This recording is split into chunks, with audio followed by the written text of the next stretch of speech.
Welcome everyone. My name is Maris Kreisman and I run events and marketing for McNally Jackson. And I'm so delighted to welcome you to another excellent virtual event for the store. Um, if you go to mcnallyjackson.com and look at our events calendar, you'll see all the amazing writers and programs we're hosting in the coming weeks. Please keep an eye on the site or subscribe to our newsletter to hear more about what's coming soon. There will be time at the end of tonight's conversation for your questions. You can use the Zoom chat function to submit any questions you have, and we'll get to them towards the end of the evening. We're glad that even though we can't all be in the same room at the moment, we're still able to host events during this difficult time. As we've changed phases from staying at home to opening for curbside pickup to again admitting customers into our 4 locations, indie bookstores like ours still need more support. And so if you enjoy free events like this one and want us to keep hosting more of them, please buy books from us. Throughout the evening, I'll Lots of post, books. yeah. Buy books you already have. No, there are too many books to buy books that you already have. But throughout the evening, I'll post links in the chat to buy Cynthia's latest. Two Cities is a deeply personal meditation on two cities, Venice and Rome, each a work of art, both a monument to the past and on how love and loss shape places and spaces. And I will also be posting Michael Cunningham's latest work, which is his new intro to the new edition of Mrs. Dalloway. And so without further ado, I'd like to introduce Cynthia Zarin. She's the author of 5 books of poetry, most recently Orbit, as well as 5 books for children and a collection of essays, An Enlarged Heart, A Personal History. Her honors and awards include a Guggenheim Fellowship for Literature, the Ingram Merrill Award, and the LA Times Book Prize for Poetry. A longtime contributor to The New Yorker, she teaches at Yale University. And joining her tonight is Michael Cunningham, the author of the novels A Home at the End of the World, Flesh and Blood, The Hours, By Nightfall, and The Snow Queen, as well as a short story collection, A Wild Swan and Other Tales, all published by FSG. The Hours won the 1999 Pulitzer Prize and PEN/Faulkner Award and was nominated for the National Book Critics Circle Award. Take it away. Happy to have you here. Thank you, Maris. Happy to be here. Wow, Cynthia Zarin. I have been a fan and a friend and a colleague for a long, long time. This is, I think, the first time we've actually spoken on the record like this, and I am so thrilled to talk to you about anything. And particularly thrilled tonight to talk to you about, I'm audible, right? I feel like I should check. I would hate to have to start this all over. Thank you. Especially your gorgeous new book, Two Cities. Two Cities is, just to put it briefly, like any remarkable book, there's far, far too much to say about it. So I will just say this: it is the story of a woman who goes back for the however she goes back to Rome and Venice, which she has visited often before, but this time she is alone in both places, in foreign cities, romantic, gorgeous foreign cities, Rome and Venice, where one tends to go, where this woman has mostly gone with other people. So you are in Venice or Rome with your friends or your lover at the time or whomever, and you're sort of seeing them with Rome and Venice around them. And part of what's so remarkable about this book is the Rome and Venice that reveal themselves to this woman when it's just her in the cities without anyone to mitigate, to sort of bring with them whatever of her American history one's friends carried with them. Cynthia and I, as I said, are colleagues. We both teach at Yale, where she is something of a legend. She's certainly something of a legend to me. And Cynthia, would you read a bit for us? Sure, I would. And thank you so much, Michael and Maris, for that lovely introduction. And I'm also happy to see what has been concerning me is that I have been muted through Michael's talk. So now I seem to be unmuted. You can all hear me. Shall I summarize? I said no, I heard you. I just okay. was afraid that you might have to talk the entire time. Not I know deafened. you wouldn't mind. You wouldn't have any trouble with. Well, yeah. So you couldn't heckle me. That's just yeah. So I'm going to read a little bit of maybe for about 15 minutes. I know it's always nice to know how long something's going to be. And as Elizabeth Bishop famously said, nobody ever wanted a poetry reading to be longer, but prose is always a little bit longer. And this is from the first, there are two essays in the book, one about Venice and one about Rome. I'm going to read primarily tonight from the Venice piece. And I should explain, though some of it is chronological, this is what we used to call a bridge. So I'm sort of swooping around a little in the narrative. So I'm not reading just a block, but kind of moving around a bit. So we'll give it a go. Thank you. So this is about begins coming from Venice to from the airport, which I'm sure many of you are familiar with. The best way to approach Venice from the airport is to take the water taxi. It is also the most expensive. Like most things in Venice, there are convolutions before the payoff. There is no transport between the airport proper and the boat deck where the water taxis come in. You pull or carry your luggage down a long pathway, a distance of perhaps a quarter of a mile, following signs put up to encourage the traveler.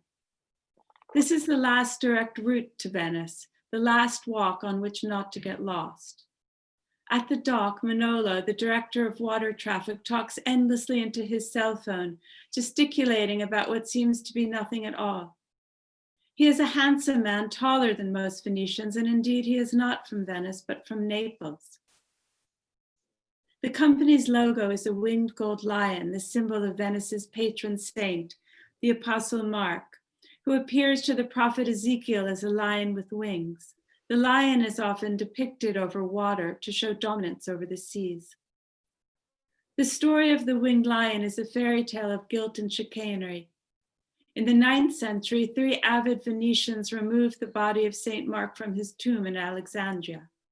To hide the body, they put it in a basket and covered it with herbs and pork flesh, which Muslims would not touch. As they set sail for Venice, a great storm blew up and Saint Mark appeared to the captain who sailed the boat to safety. The Venetians carved the likeness of the winged lion on their doorways and kept lions as pets. One was kept in a gilded cage in the piazza until it died, poisoned by the gilt paint it licked off the bars. A Venetian story. Lions were then forbidden in the city precincts for 100 years.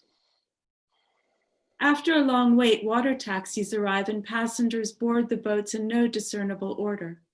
My suitcase is handed over.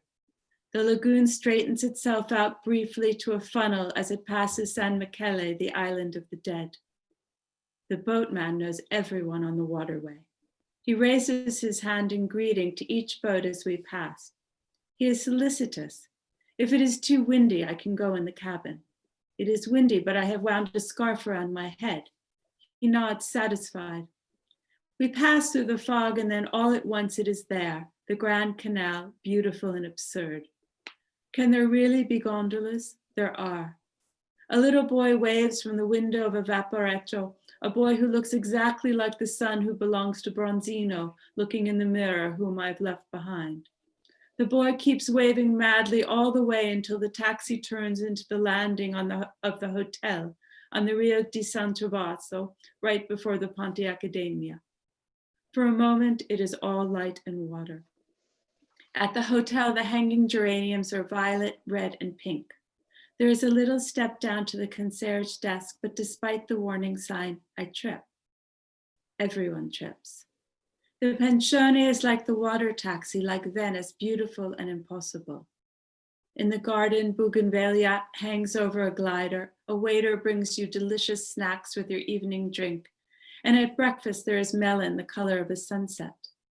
But you must log on with a different password every day to use the internet. Postage is noted carefully in a book, and the windows in your room, though you have asked to have them left open, are shut up tight against the air from the lagoon, which the chambermaid says is not healthy for sleep. Signora, it will give you nightmares, incubi. She makes a strangling gesture with her hands and rolls her blue eyes like a horror movie starlet. You have been here before, yes? Guido at the desk asks, but with your husband, a man with silver hair. Venice is a city of the unconscious.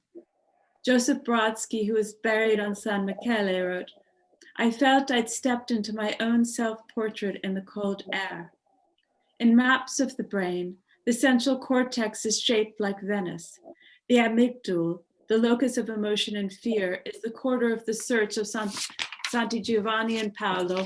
The hippocampus, the site of the long and short-term memory, is the entry into Venice via the Grand Canal. The cerebellum, which regulates balance, the lagoon bordered by the Lido. The hypothalamus, which controls circadian rhythms, the Piazza San Marco. The first time I came to Venice, I was 19. I was with a boy I thought I would marry. And we sat on the steps of the Baroque Basilica of Santa Maria della Salute, which is a short walk from where I am writing now at the Pensione Accademia in the quieter environs of Dosodoro. We ate sandwiches made of pressed veal and drank cans of orangiata. It was too expensive to stay in Venice. We took the train from Padua, where we had gone to see the Giottos in the Scrovenic Chapel, and stayed in a grim gimcrack boarding house where the walls were paperboard painted to look like wood. The ceiling of the chapel was flecked with gold stars. Now in Padua, you walk into an air-controlled chamber and have 15 minutes to look at the frescoes. Then you stayed as long as you like. We sat in the pews and read letters that Elizabeth Barrett Browning wrote from Italy. It was hot, and I argued with the boy. I did not want to hear any more about Savonarola, with whom he had become obsessed. He had written a senior thesis on Jonathan Edwards, about whom I had previously listened. To annoy me, because I would not listen, he was rude to an old friend of mine who had come up for the day from Florence, where she was studying, to meet us. It has been years since I spoke to either of them. Perhaps it is better for me to come to Venice alone. There is no one with whom I have been to Venice except my children with whom I am now on speaking terms, as if one caprice of the city is to induce fever dreams from which there is no return. On June 4th, 1851, Mrs. Browning wrote to a Miss Mitford, I have been between heaven and earth since our arrival in Venice. The heaven of it is ineffable. Never had I touched the skirts of so ineffable a place. The beauty of the architecture, the silver trails of water, nothing is like it, not a second Venice in the world. But now comes the earth side. Robert, after sharing the ecstasy, grows uncomfortable and nervous, unable to sleep or eat, and poor Wilson, still worse, in a miserable condition of sickness and headaches. The next morning, I left the pensione to visit, or better to find, Santa Maria de Miracole, hemmed so tight in Canareggio that it might be a white handkerchief in the district's pocket. The confectionery marble church, finished in 1490, was built to house Niccolò di Pietro's icon of the Madonna, which is said to have shed real tears. Perfectly restored, the church is a favorite of Venetian brides. Mermaids and angels are carved into the chancel. When I first saw it at 19, I thought, I will get married here. I have been married twice, neither time in Venice. It is not perhaps adequate to say that the marriages have not lasted, for after all, they have yielded children, monographs, candlesticks, cabinets, all of which are scattered here and there, lasting, like the little dog endlessly watching St. Augustine and Carpaccio's painting at the Scuola Scribani, which is open, if you are lucky, from 3 to 5, Monday to Thursday. In Venice, there are the usual places to go. San Marco, the Frari, where the Madonna soars convincingly up to heaven, the Rialto. These places do not usually include the Church of the Gesuiti on the Esplanade of the Fondamenta Nove. The way there is along the west flank of the hospital near the Questura. I ask a young mother pushing a baby who holds a sticky ice cream for directions. The sun is so hot that I inch along looking for shade. Then there is the high arched bridge behind the Vaporetto stands and the Gesuiti looming solemn as an elephant.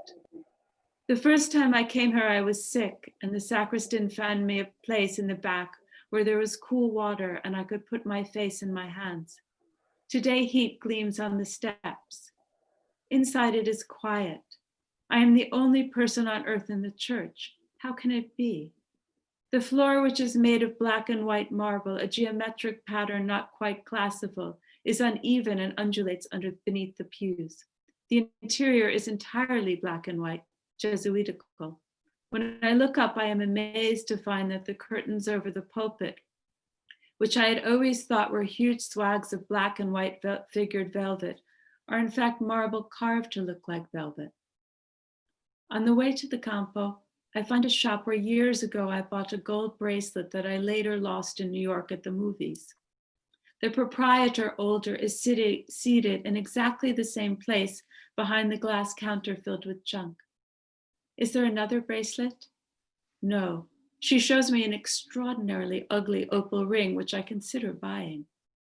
The last time I was there, on the steps by the shop, was a little girl just out of her pram, with whom I shared a cornetto, while her parents drank an umbra across the Campo, looking at me gratefully. I was married then, and my husband sat nearby at a little table drinking a coffee. In his pocket was a box containing gold earrings set with jade and pearls he had found while out walking that morning. It was the last trip we made together. In Venice, things are and are not what they seem. The strobe light of the imagination is on full time. It is daunting, the combination of beauty and legerdemain. On the way back to the pensione after an evening out, the water under the Ponte Accademia is black than azure, the lights of the Vaporetto turning the waves sunset colors until it disappears in the direction of Palazzo Zenobia, the palazzo where Robert Browning died. It was owned by his son Penn and his rich American daughter-in-law Fanny Coddington Barrett Browning, whom Venice made nervous but who could not stay away. I carry souvenirs in my pocket, more places to find. Today it is a restaurant, La Colonna, near the Gesuiti, where years ago my husband and I ate spaghetti alla vongole and admired the drawings by the proprietor's children thumbtacked to the walls. A shop near the restaurant sold very old Murano glass of the kind you cannot find in the arcades filled with junk near the Rialto and San Marco. But where is the shop? On the map, it is near something called Calo del Fumo, but the Calle del Fumo does not continue to the Fondamenta Nove. It issues from a cul-de-sac that seems to have no entry point. There is no phrase in Italian for as the crow flies. In Venice, it is easy to start in one place and end up completely lost, very close to where one started. My map is too big and detailed. I can find nothing on it. I stand on a tiny bridge, bewildered. "You are here," says a woman hurrying by with a briefcase, an emerald ring on her finger pointing to a tiny, inconclusive triangle. When the children were little, we told them, if you are lost, stand in one place and do not move. Louise, at 8, in the butterfly house at the zoo, stood stock still, a tiara of butterflies encircling her head, hands stretched out wide, bright wings opening and shutting on her arms and legs. The beggars in Venice are unlike beggars elsewhere, kneeling on the pavement for hours, marking a spot, not moving. In a scrap of shade in the Campo Santa Maria Formosa, one woman sits all day, a shawl over her head, immobile, saying nothing, a mute question mark lowering to a handful of coins. Each day on the way to Santa Maria della Salute, I pass a blind woman crouching. At the end of the overpass, a cellist plays My Way until it curls around the piazza like smoke. Late yesterday, on the bridge near the Danieli, there was a beggar I had not seen before. a woman with what looked like fur covering half her face, an apparition. Legend says that the Venetians are half beast, half human, but it was the first time I had seen evidence of it. If the Venetians are Ovidian, I would imagine they are half fish. The palazzi along the Grand Canal resemble most closely the illustrations in a book of fairy tales I had when I was a child. The palaces of Neptune and his regiments, the merman. The Biennale is going on. Banners disfigure the palazzi with slogans promoting exhibits that are meant to be evocative, notes handed to a pauper in a fairy tale. The dream whisper. This is not a pavilion. But like many things in Venice, they are absurd, for it is hopeless to show new art in Venice. Nothing can rival what is there. But one reason to go to the Biennale is to visit palazzi that are often closed to the public. One is the Palazzo Zenobia, named for a woman who married Septimius Odenathus, the king of Palmyra. He died, and within 5 years she had invaded and conquered Anatolia. Captured by Emperor Aurelian in AD 274, Zenobia is said to have been exhibited in a cage in a victory procession in Rome. It is unclear whether she too licked the paint off the bars. This time a happy ending. On account of her military acumen and beauty, perhaps not in that order, Aurelian freed her and presented her with a villa in Tivoli. Her descendants include Saint Zenobius, a 5th century priest of Florence. The Palazzo Zenobia is behind the Campo Santa Margherita, beyond Santa Maria del Carmelo, the church dedicated to the Carmelites and the mystery of the scapular. Today it is hot and the church looks cool, and I go in. In New York, I am told it is raining.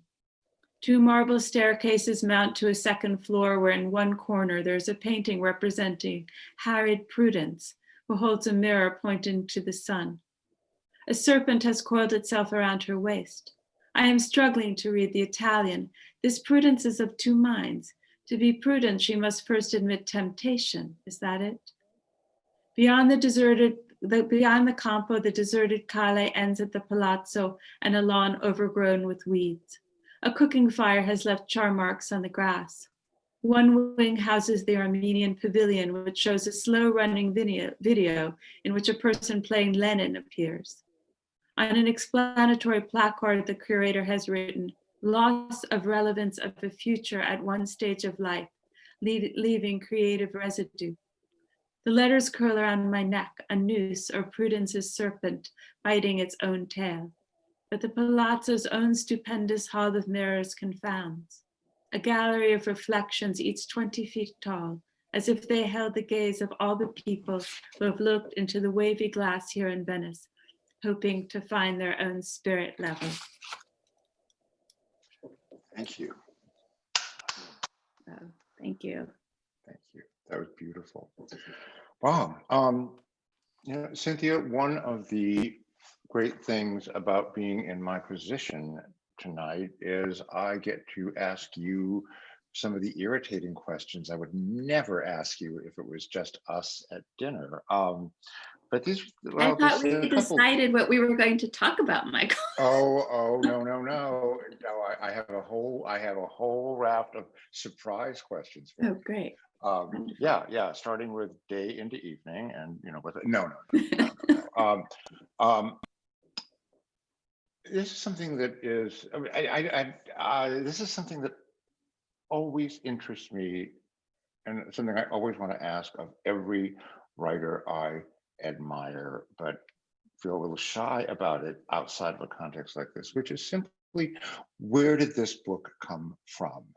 I mean, in the literal sense, how did you get from nothing at all to this book? What were the early steps? How did this book arrive, if you will? That's a kind of interesting publishing story. So I had gone to Venice, if you read the book, you'll find out I had actually gone to Venice to attend a party. I had been thinking about going to Venice for a while, and then I received an invitation to go to a party in Venice, and I thought, well, you have to go.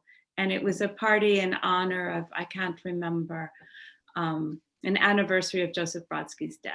And it was given in this beautiful convent in Canareggio.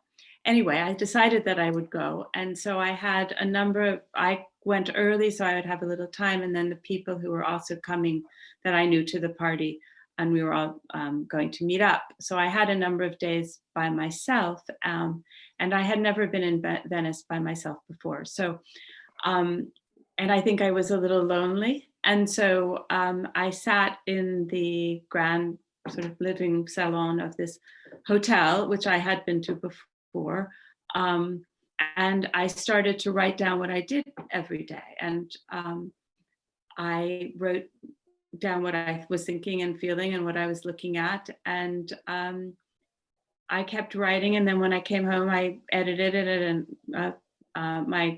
a great friend of mine who looks at my work helped me edit it, Virginia Cannon. And I thought, well, what is this? Because it was very clear that it was, in these days, way too long to be a magazine article and way too short to be a book. So there really wasn't anything to do with it. It was about 10,000 words. And then the marvelous Lucas Zwirner, who has been doing such a beautiful job with the books at David Zwirner Gallery, he and I were having lunch and he was showing me the books that he had done. And then he said, the words that every writer wants to hear from an editor, which is, what have you got? Do you have anything? And I said, well, I have this, but it's really nothing. It's nothing. I don't know what to do with it. He said, let me read it. And he said, well, I really like it and I want to print it. And then he said, well, but it's too short. And then he said the magic words, well, you really love Rome. Why don't you go write about Rome? So I had this piece about Venice, really kicking around for a number of years. And then I guess it was miraculously, remember when we used to go places? I'd been going to Rome quite a bit, and I went to Rome a number of times. Imagine that, between 2000 and 2019, and then spent about 2 months there at the American Academy. And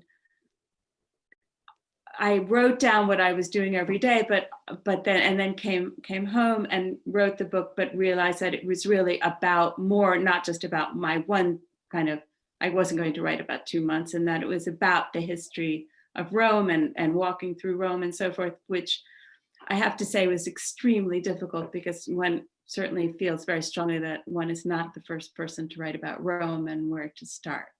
And then Lucas was kind enough to publish it in his wonderful series. So I'm extremely grateful to him and honored to be part of that series. So that's the publishing story. Yeah.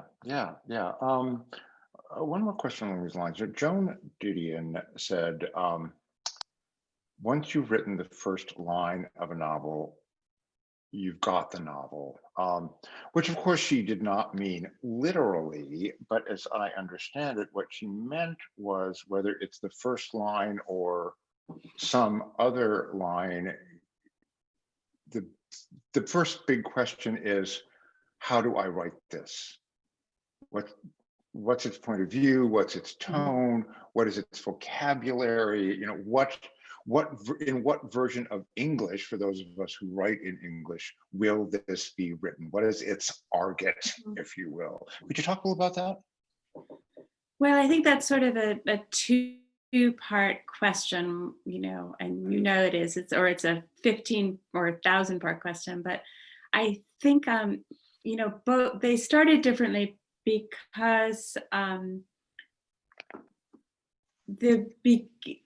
I did write the Venice piece kind of as a journal, but I had the first line from the beginning, before I knew that it would, to say that I'm sure that I imagined that I would do something with it, because I generally do something with it. I've never kept a real journal, the kind of journal that people keep about their lives. I have only, kept a journal really that time in Venice.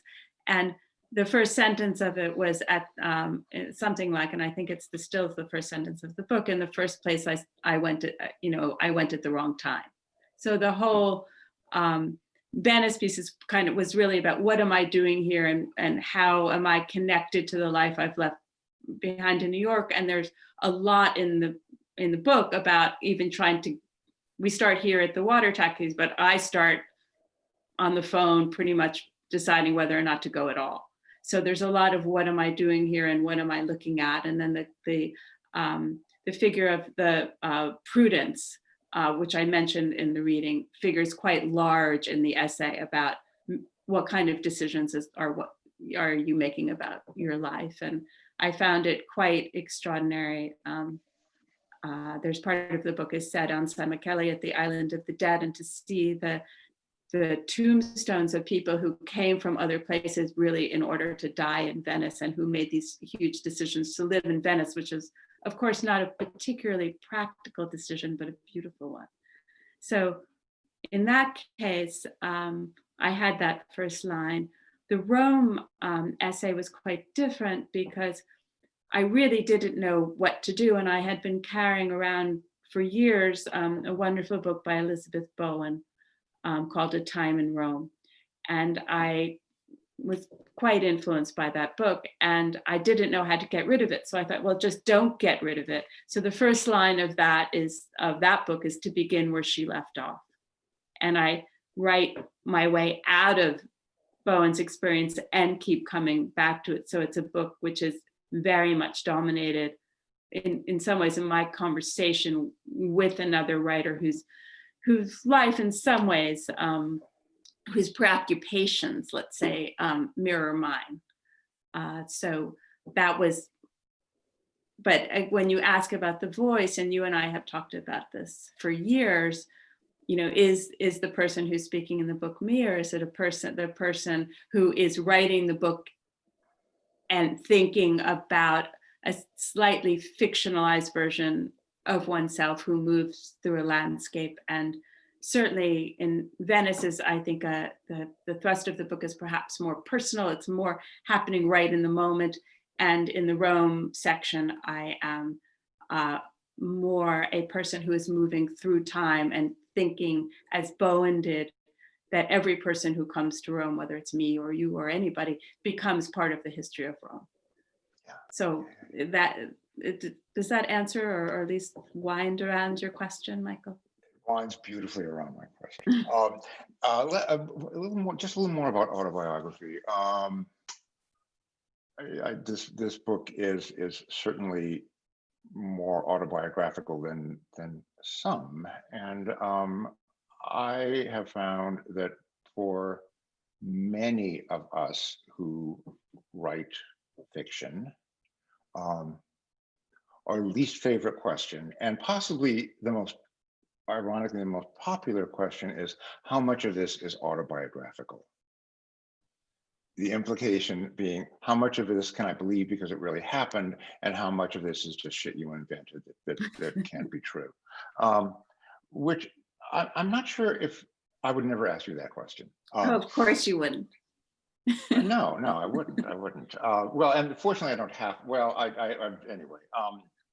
This novel is quite autobiographical, but I'm not sure if it's a question that people have always asked of novelists. It seems to be part of the zeitgeist, and it has been for a while, and seems to be sort of reaching its apotheosis with the Norwegian writer Carl Knausgaard, who not only doesn't write anything about anything that didn't happen, is sort of articulate, if I don't necessarily agree with him, about how for any writer writing about anything that didn't actually happen is dishonest, is in fact, as that popular question implies, invented and not trustworthy.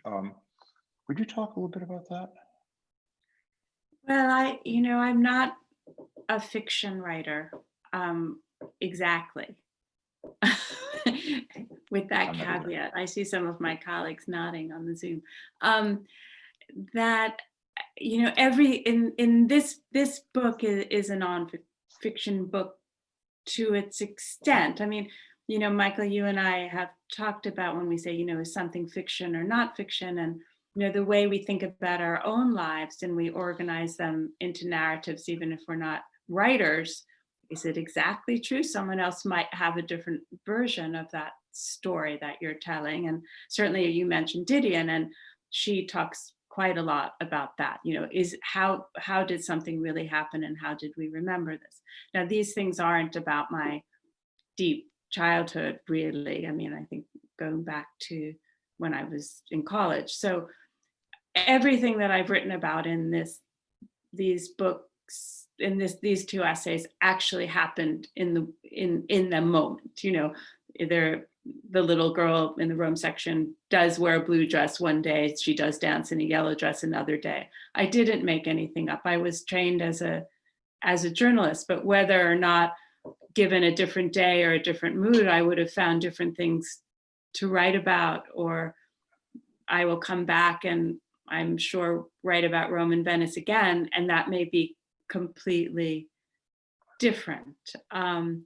I captured how I was feeling at the time, and the Venice one really was written in Venice. The Rome one was really not written in Venice, it was written here.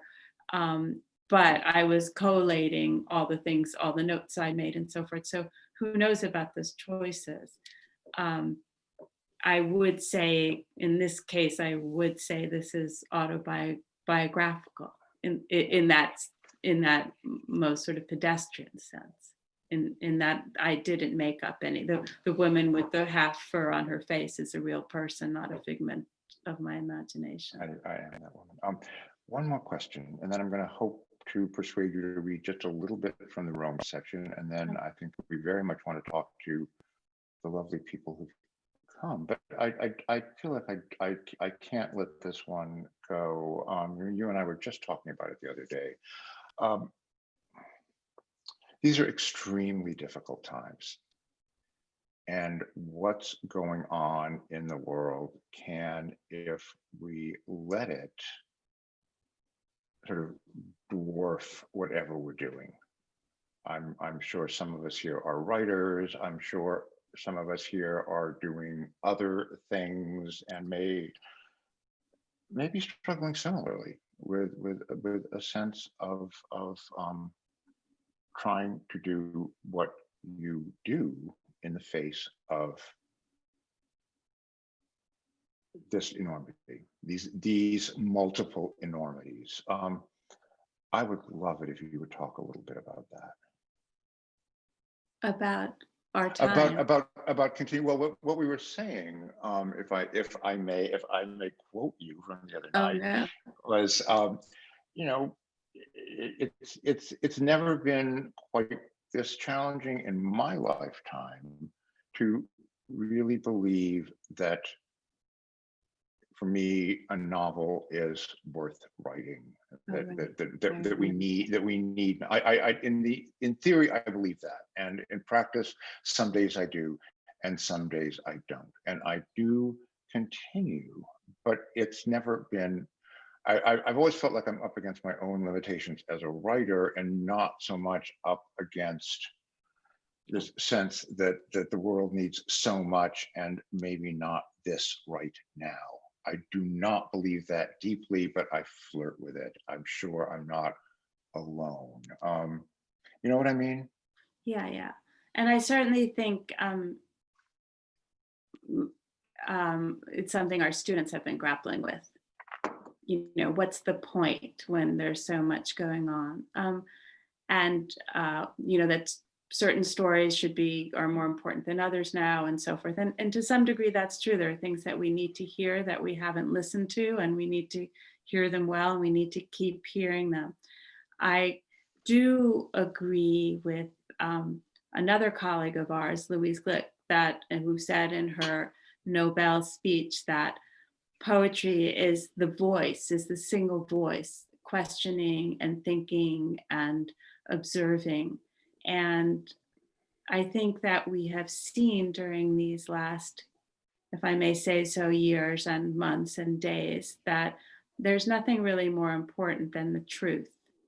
And if we can, in any way that we can, working in the world and being in the world, be attentive to the truth around us, and whether it's as drawing or painting or science or law or whatever one's field is, delivering groceries, if everyone can just try to be very attentive to the world around them and to record it and to share it as well as we can, I think we'll be doing better as a community and as a society. I don't really know how to do anything else but write. So that's what I do. And I try to represent reality as closely as I can. And I think that's true for fiction writers. It's certainly true for poetry. It's true for dance. So I think that we want a kind of society where everyone is free and there is the room for that. And one of the things I always tell my students when I'm teaching is that there is no society in the world that we know of that did not make art and did not make songs. So none. So therefore there must be a very, very important reason for those things. Beautiful, thank you. Would you read, we haven't given us Venice, would you give us just a little bit of Rome? I'm sure a little bit about a market. How about that? A market in Rome.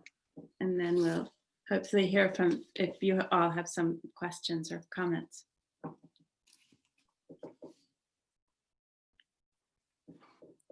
Like so many places in Rome, the market at San Giovanni di Dio in Monteverde on the map looks closer than it turns out to be. I walk along the eastern flank of the Doria Pamphili. The long blank walls along the Via de San Pancrazio hide the park from view. In a city where life is lived in the open, the treasures, here the vast park studded with statuary and orange trees, the old villa like a drawing in a dream, pink and white and gold, so outmoded as to be outlandish, are behind walls. A Roman rectitude contained and marked by gates, grills, dead ends. I find the market by retracing the tracks of women I see coming along the piazza laden down by bulging net shopping bags. It is vast, a labyrinth, hidden down a lane behind a bus stop. The outer aisles provide everyday necessities, pots and pans and 1,000 coffee makers with bright red handles, strainers and wooden spoons, each one with a different shaped bowl and perforations, rows of cheap cotton dresses printed with zebra stripes or tiny elephants, as if the buyer were poised to go on safari. Next to them are plant and flower vendors crammed with geraniums and small bay trees, dwarf orange shrubs with tiny oranges like Japanese lanterns, and strange pale violet and verdigris hyacinths, which I first saw in a London garden last week, their separate petals like a baby's splayed fingers, as if to say, here, there is nothing that is not in Rome, no matter what you think. You only have to look. It is the season for zucchini flowers and melons, strawberries and fennel bulbs smaller than a child's fist. A fish stall displays a sheet of glittering sardines, rows of red crawfish and orange mullet, a pile of violet clams. At the center of the market, baskets and barrels of olives and almonds, salted, brined, roasted, tossed with rosemary or thyme, slivers of lemon peel floating in oil, figs with moist secret recesses, dried apricots, sultanas. I buy pecorino, some roasted walnuts, then leave, but return to buy an orange melon. Unlike the market at the Campo di Fiore in the center, where the vendors sell their wares by calling out to tourists to cajole them to buy overpriced bags of dried porcini or pasta in the colors of the Italian flags, here the market is silent, but for the almost silent, soundless patter of more, more, more. The fruit man asks me, more plums or more strawberries just new today? But I know they will not last more than a day in my room, warm under the roof. As nothing lasts, or does it? There comes a point when one realizes that almost everything in Rome has been recycled, reused, remodeled. A few hours later, having deposited my shopping under the eaves and walked down into Trastevere, I cross the river and find myself at Largo di Torre Argentina, leaning over the parapet for the 100th time to catch sight of the street cats sunning themselves on the stones of the 4 Roman temples that once stood here, named A, B, C, and D, like scattered building blocks. I scanned the records for some sign of the place in the theater of Pompeii where Caesar fell. The theater, which could hold almost 20,000 people, is gone. It was still listed in a pilgrim guidebook written in the 9th century, but had all but disappeared in the late Middle Ages. Its travertine marble facing was recycled for the facade of the Palazzo della Cancelleria, the red granite columns for the Basilica di San Lorenzo. But in the streets between the Largo Argentina and the Campo de' Fiori, you can trace what may be the curve of the old arena along the arm of the Via dei Caravari. And after enough visits, one sees oneself coming and going, drawn and redrawn on a tablet with an infinite memory. Thank you. Shall we talk to the people? We should always talk to the people. Hello, that was wonderful. Right now we have a question from Ishrat, who says, what beguiles about Venice is the water. It sort of defines and refines the city in history, literature, and imagination, and water is now causing its demise. What has this meant to you? Yeah. Well, water has been causing Venice's demise for a very long time. You know, the end of Venice is is a little bit like, you know, the death of the novel or the death of the painting. So, you know, it has been terrible. I mean, you know, one of my favorite restaurants, when you eat outside in Venice on the Fundamento Nove, they give you Wellington boots if you want to sit under, you know, outside when the Acqua Alta is there. But you know, it's part of our whole global calamity. You know, I don't think that there are really any place that we love, that we can look at and be sure that it's going to be there in the way that we experienced it as children, whether it's a forest or a beach or a mountain. So I think maybe Venice is more dramatic in that way, and perhaps a canary in the coal mine, but I don't think it's differentiated from other beautiful places. Yeah. Michael, of course, if you want to add, please talk. Oh, no, this is your story. I confess that as you sit on the beach in Venice, California. Well, yeah, but yeah, the other Venice. Yeah, well, I did confess that it seems just all the more wrong that the global environmental catastrophe might take Venice before it takes El Paso. With apologies to anyone who is from El Paso or is living there now. But El Paso has plenty of problems right now, I think so. Yeah, El Paso has more than its share of problems. But you know what? Yes, it's very much a canary in a coal mine with all that implies about the sort of first fragile creature that suffers the first of the damage. Yeah. There are no more. Oh, here we go. Judith Plotnick asks, do you write as you are walking around these cities? You know, I wish I did. You know, I am not the kind of writer who has the piece of paper and her, you know, writing on the envelope. I write when I'm sitting down to write in front of you know, I write in front of the computer or the typewriter or on a piece of paper when I'm sitting at my desk, but don't sort of scribble notions as I walk around. No, I wish I did. I'm sure I would have much more to show from myself. You know, actually, I would like to have a little talk with you about that. Thank you for the invitation to jump in. Early on, I was that kind of writer, always scribbling things down.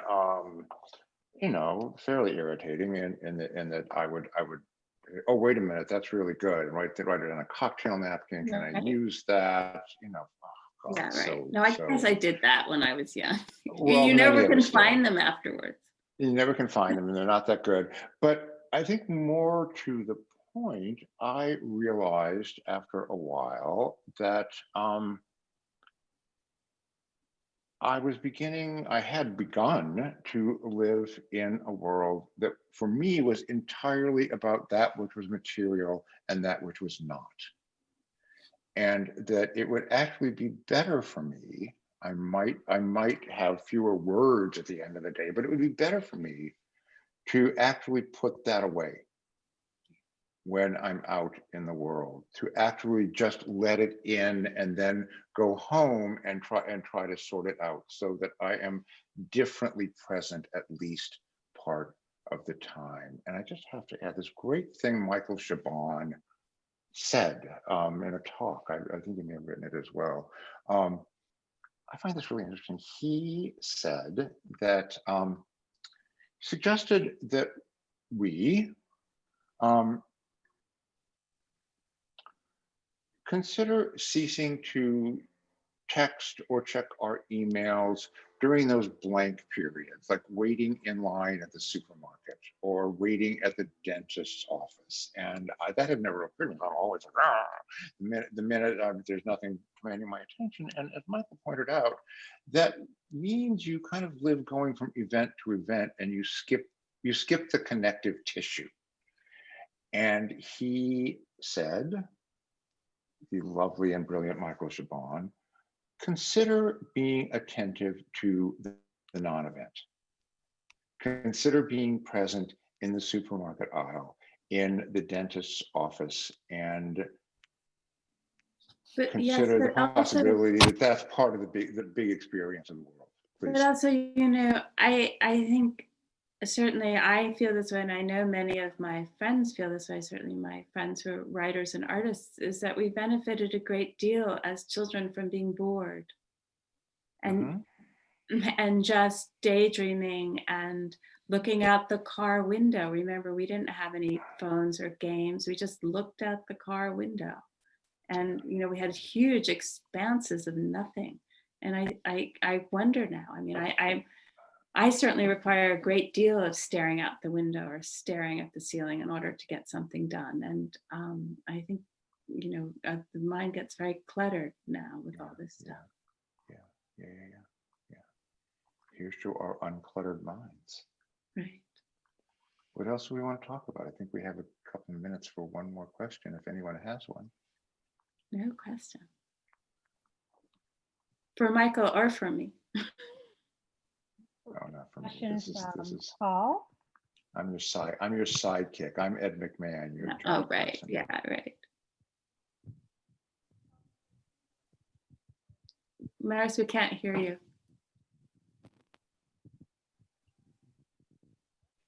No. Oh. We've lost her. Can you read from the chat, Michael? Oh, yeah. Hang on. We've lost her. Yeah. Oh, yeah. From Alexis Gilbert. Cynthia, do you have any reflections about Italy when they were so hard hit by COVID before it arrived in New York City? Yeah, I mean, it was terrible. Hi, Lexi. Yes, Lexi knew me. We knew each other when we were bored children. Yes, I mean, I was always in touch with my friends who were there, particularly in Rome, and it was terrible because they really, one thing about Italy, which is different than here, for better for worse, is that they really do respond to a sort of authoritarian regime. So they really locked down after the terrible crisis in Bergamo, and they. And now, they have even now, at least in Tuscany, they can't go back and forth at all. They can't leave their neighborhood. So it's very tight. And of course, all the things that we love are suffering because as much as we pretend each one of us is not a tourist. All together, we are tourism, and the hotels and restaurants and things that we all, or many of us, love are going under. So it's a terrible situation. And the same here, where the musicians can't play and the artists can't have shows and the cooks can't cook, and it's awful. But they do seem to be a little bit more under control than we are right now. Cynthia, there's one more from, I will maybe mispronounce it, Paul Lafado. Paul, it's from Paul. And forgive me, Paul, if I mangled your name. Paul says, I really love the thematic juxtapositions of moments in the book. I'm thinking of in Venice when you were lost, and then spoke of your daughter standing still, crowned by butterflies, nature merging with the human. Then the begat never moving, and finally the begat woman half beast. I think it's beggar woman. Beggar's not never moving, and spell check, and beggar woman half beast. Can you talk about the logic of these juxtapositions? Oh, I wish I could. They really just, what my children would say is, are you getting to the point here? Why are we hearing about this now? Maybe we could get to the point. And I've never really been able to get to the point. I've always had these juxtapositions, and I'm sure other people do too. I can be washing the dishes and suddenly I'll be thinking, be thinking of walking down the Via Giulia. I don't know why that is. And I've often wondered what spurs them. I think the thing about being lost, obviously you think of if you're lost, and then if you're a parent, the worst thing is the lost child. And so thinking of the lost child and then trying to transform that back into something else. I mean, these were things, my daughter standing there with the butterflies did happen, but of course had happened 15 years ago. And I don't know, I wish I knew. There may be some sort of neurological reason why the mind flits around, and you could somehow find the way these things stitch up together, but I wouldn't know how. I wouldn't know how to do it. It's a kind of the kind of archaeology of oneself. You're sort of digging and you come up with things, and they can be very unexpected little pieces of bone or wings or something. Remember the phrase, an archaeologist you could probably speak to that.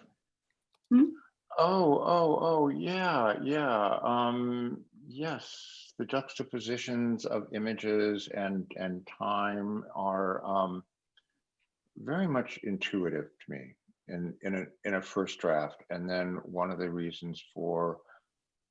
many reasons for subsequent drafts is, this kind of goes with this, that kind of goes with that. But I find that there are still juxtapositions, scenes, references that I wasn't aware of. And if a critic or a regular citizen points out certain things, really?